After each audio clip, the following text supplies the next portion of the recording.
E aí, meus amigos, sejam muito bem-vindos a mais um Alecast de número 20. E hoje a gente vai falar sobre o Espírito Santo. Quero dar muito bem-vindo a quem está me ouvindo pelo Spotify,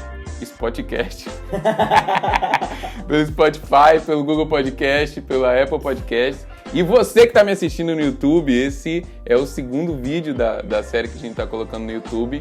Eu já quero advertir vocês de algumas coisas. O Davidson está aqui comigo, está aqui do lado da câmera. A Tiane está fazendo almoço, porque isso aqui é vida comum.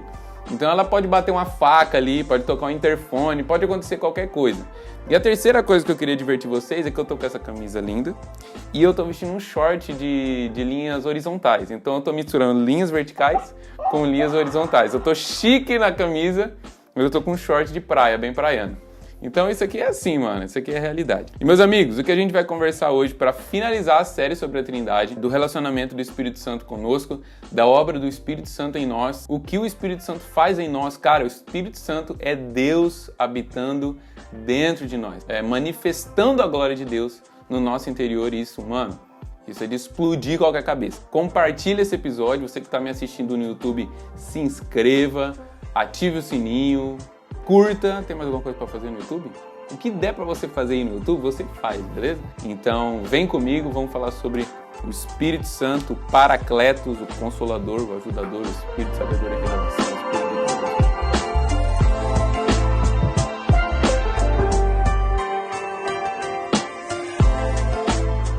Então, gente, já introduzi aí para vocês. Eu quero já adiantar que hoje eu tô elétrico. Eu não tô como no último vídeo, eu estou... Então, tipo assim, a gente tem um esboço aqui, um esboço no celular da Tiane, eu tenho um papel aqui que é meu esboço também, só que eu não sei se eu vou seguir o esboço. Primeira coisa que eu quero falar sobre o Espírito Santo é que o Espírito Santo é uma pessoa. O Espírito Santo não é uma energia, o Espírito Santo não é um fantasma, ele é uma pessoa e é um único Espírito. A gente vê, por exemplo, em Apocalipse falando sobre os 7 Espíritos de Deus, em Isaías 11 também fala cita os 7 Espíritos de Deus, só que o Espírito Santo é um único Espírito que se manifesta de diferentes formas, mas ele é um único Espírito. Senão a Trindade teria, 9 pessoas. Mas a Trindade tem o Pai, o Filho e o Espírito. E por que eu sei que o Espírito Santo é uma pessoa? Porque a ele, nas Escrituras, são dadas as características dele como uma pessoa. Por exemplo, ele possui inteligência, ele tem uma mente, um intelecto. Em Atos 15, 28 fala assim: porque pareceu bem ao Espírito e a nós não impor nada a vocês. Esse é um exemplo. Existem outros textos que mostram o Espírito Santo, cara, não é bem assim. Pareceu bem ao Espírito. Para ele... aquela era a melhor saída. Falei igual paulista agora. Melhor saída. Então, ele tem inteligência, mente, intelecto. Segunda coisa, o Espírito Santo tem vontade. Olha só o que fala em Atos 13, 2. Enquanto estes homens estavam em adoração ao Senhor e jejuavam, o Espírito Santo disse: separem-me Barnabé e Saulo para realizar o trabalho para o qual eu o chamei. O Espírito Santo manifestando a sua vontade. Terceira coisa, o Espírito Santo tem sensibilidade. Em Efésios 4:30 diz o seguinte: não façam o Espírito Santo entristecer-se pelo modo de vocês viverem. Então o Espírito Santo pode se entristecer, ele tem sensibilidade. Só que eu não quero ficar na pessoa do Espírito Santo. A gente vê atos pessoais também sendo referidos ao Espírito Santo, só para a gente concluir essa parte do Espírito Santo como uma pessoa. Por exemplo, lá em 1 Coríntios 12:11 fala que o Espírito Santo trabalha, que ele intercede em Romanos 8:26, que ele proíbe em Atos 16:7, que ele decide, que ele perscruta, que ele testifica, que ele regenera, em tantos outros textos. Lá em Isaías fala do Espírito Santo chamando os homens ao trabalho e dirigindo eles nessa atividade. Então são atos pessoais. O Espírito Santo também não é um poder, porque nas Escrituras ele é distinto do seu poder em várias passagens, como em Lucas 1:35, Lucas 4:14, Atos 1:8. Então ele não é um poder, só que o meu foco hoje é numa palavra que é designada ao Espírito Santo, que é usada para se referir ao Espírito Santo, que Jesus usa no livro de João. E essa palavra é Paracletos. Em João 14:26 está escrito o seguinte: mas o ajudador, o Paracletos, o Espírito Santo, a quem o Pai enviará em meu nome, esse vos ensinará todas as coisas e vos fará lembrar de tudo quanto eu vos tenho dito. João 15:26. Quando vier o Paracletos, que eu vos enviarei da parte do Pai, o Espírito da verdade, que do Pai procede, esse dará testemunho de mim. João 14, 16, 17. E eu rogarei ao Pai e ele vos dará outro Paracletos, a fim de que esteja para sempre convosco. O Espírito da verdade que o mundo não pôde receber, porque não o vê, nem o conhece, pois vós o conheceis, porque ele habita convosco e estará com vós. Então é o seguinte, essa palavra que Jesus usa para se referir ao Espírito Santo é conhecida como a palavra do Espírito Santo. Só que dependendo da versão em que a gente abrir, por exemplo, eu tenho uma King James aqui. Se a gente abrir na King James, vai estar o ajudador. E no outro texto, um desses três que a gente leu, pode estar o consolador. Na sua versão pode estar, sei lá, consolador, ou advogado, ou o auxiliador. Então essa palavra, ela tem diversos significados e dependendo da versão foi colocado um desses significados. Só que existem significados ou traduções mais comuns para essa palavra e eu quero abordar aqui 4 deles e eles são incríveis porque cada um deles demonstra a obra do Espírito Santo em nós. Então o que quer dizer paracleto, gente? Paracleto quer dizer convocado, aquele que é convocado. Só que aquele que é convocado, ele é convocado para fazer alguma coisa. E quando a gente fala de ação, quando a gente fala de fazer alguma coisa, no português, como chama isso?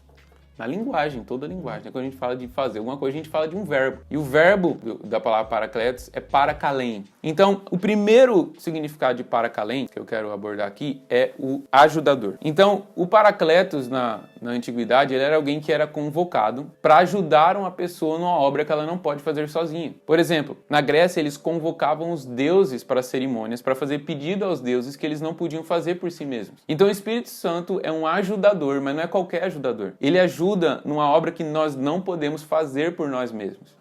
Vamos dar um exemplo disso? Gente, se Jesus tivesse morrido na cruz, mas não tivesse enviado o Espírito Santo, a obra da cruz seria ineficaz. Ela não teria efeito na gente. Porque é o Espírito Santo que aplica a obra redentora de Jesus em nós. Romanos 5,5 fala que o amor de Deus é derramado em nossos corações por meio do Espírito Santo. Cara, por meio do Espírito Santo que nós somos adotados como filhos, porque ele é o Espírito de adoção. Mano do céu. Então, não tem aplicabilidade ou aplicação à obra da cruz se não houvesse o Espírito Santo. Então, ele é o ajudador que nos ajuda numa obra que nós não podemos realizar sozinhos. Mas não somente isso.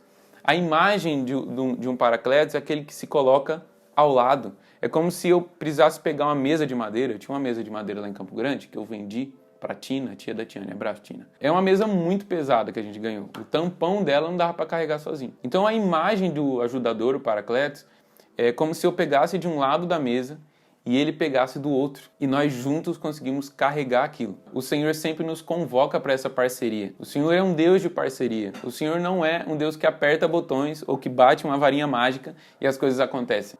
Vou abrir aqui, mano. Vou abrir. Tiane, pode abrir? Vou abrir o portal escatológico aqui. Quando Jesus vier governar a terra no milênio, por exemplo, ele não vai fazer as coisas de uma hora para outra, ele não vai apertar um botão no céu e as coisas vão acontecer de repente. Ele sempre nos convoca, na verdade, ele sempre nos convida à parceria, a estar junto com ele. E o Espírito Santo é o meio pelo qual ele faz isso.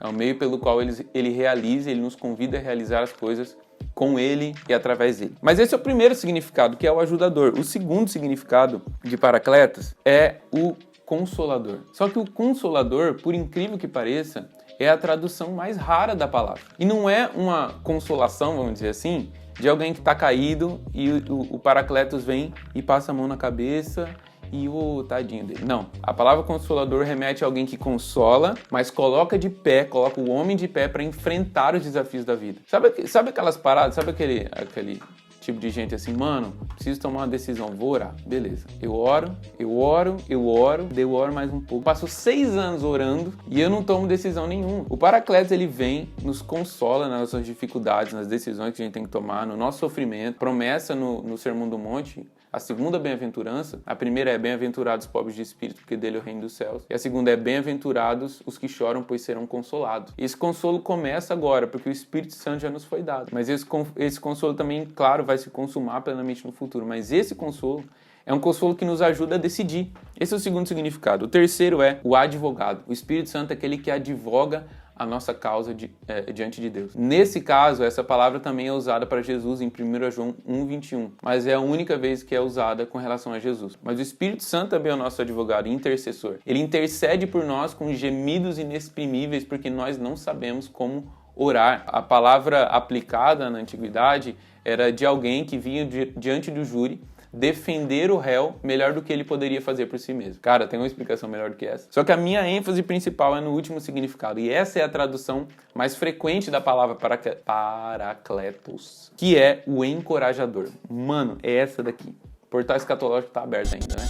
O encorajador era alguém que era convocado para discursar diante das tropas antes da batalha. Ou discursar diante de um navio, uma tropa de marinheiros, por exemplo, antes deles saírem, ou discursar diante das tropas de um exército antes deles saírem para a batalha. E o papel desse paracletos que era convocado para fazer isso era encorajar as tropas, para que quando eles fossem para a batalha, eles fossem com sangue no olho, para que eles fossem com força total, para que eles fossem na convicção de quem eles eram e do que eles estavam fazendo. E olha como isso define a obra do Espírito Santo em nós. Porque, meus amigos, os dias não vão ficar melhores no sentido das coisas vão ficar mais fáceis. Os dias que estão vindo pela frente são dias onde as pressões vão aumentar, principalmente logo antes da vinda do Senhor, onde nós vamos viver um período chamado grande tribulação. E, meus amigos, quando nós oramos, por muitas vezes a gente usa a oração como um interfone que eu ligo da copa para a cozinha para pedir uma sobremesa, para pedir um prato especial que eu gosto. E o Dr. Martin Lloyd Jones, na verdade, também eu acho que é o Dietrich Bonhoeffer no Discipulado. Na verdade, acho que nem é o Lloyd Jones, é o Dietrich Bonhoeffer no livro Discipulado. Ele fala que a oração não é como esse interfone que eu presto o meu prato preferido na cozinha. É como um walkie-talkie, rádio, onde eu falo com o meu general e eu peço instruções. Ele me instrui, ele me encoraja, ele me exorta e ele me fortalece. Nós vivemos numa situação muito confortável comparado, por exemplo, a irmãos que seguem a Jesus e proclamam a Jesus no Irã, ou em outras partes do Oriente Médio, ou na China. Esses irmãos sabem o que é viver em guerra, sabem o que é usar a oração como um walkie-talkie. Nós vivemos em situações confortáveis, mas em breve essas coisas vão mudar. Em breve a gente vai ter que tomar uma decisão que vai nos aproximar do que era a igreja primitiva e vai nos distanciar do que é a igreja pós-moderna. Isso inclui abraçar a obra do Espírito Santo como o encorajador. Esses foram os 4 significados da palavra paracletos. Gente, a gente poderia citar muitas coisas aqui. Talvez esse poderia ser o maior podcast de todos da série, porque, cara, o Espírito Santo é aquele que concede dons aos homens. O Espírito Santo é o Espírito... A gente já falou aqui que ele é o Espírito Consolador, já viu? Falou que ele é o Paracletos. Mas ao longo do Antigo Testamento a gente vê, inclusive, menção da Trindade, o Espírito Santo no Antigo Testamento. E, mano, é Deus habitando dentro de nós. Imagina um tanto de coisa que a gente poderia falar sobre isso. Que a promessa é que o Espírito Santo nos ensinaria sobre todas as coisas. Cara, não tá entendendo a Bíblia? Não tá entendendo o que Deus tá fazendo? Não tá entendendo o que Ele quer pra sua vida? O Espírito Santo, Jesus prometeu que Ele nos ensinaria sobre todas as coisas. A promessa é que Ele nos guiaria em toda a verdade. Acho que a gente não leu esse texto, eu vou ler com vocês, que é João 16, 13 ao 15. Olha só, quando vier, porém, aquele, o Espírito da verdade, porque não falará por si mesmo, mas dirá o que tiver ouvido e vos anunciará as coisas vindouras. Pausa aqui. Vos anunciará as coisas vindouras. Faz parte da obra do Espírito Santo falar sobre o fim. Faz parte da obra do Espírito Santo nos ensinar a escatologia. Faz parte da obra do Espírito Santo nos anunciar as coisas vindouras. Nos direcionar a respeito do futuro. Nos santificar em vista do futuro, em vista do glorioso dia da volta de Jesus. Gente, é isso. Bem na hora que eu tava terminando, tocou o interfone. Deus tem profundezas e o Espírito Santo quer mostrar essas profundezas a nós.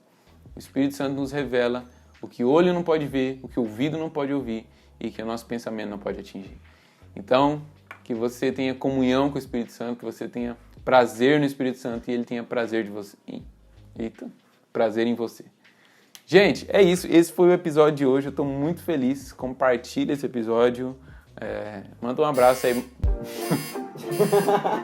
Eu tô gravando um negócio aqui. É isso, gente. É assim que a gente acaba o nosso podcast. É assim que a gente acaba o nosso vídeo. Beijo e até mais. Mano, eu tava terminando de gravar um bagulho, Henrique, de meia hora.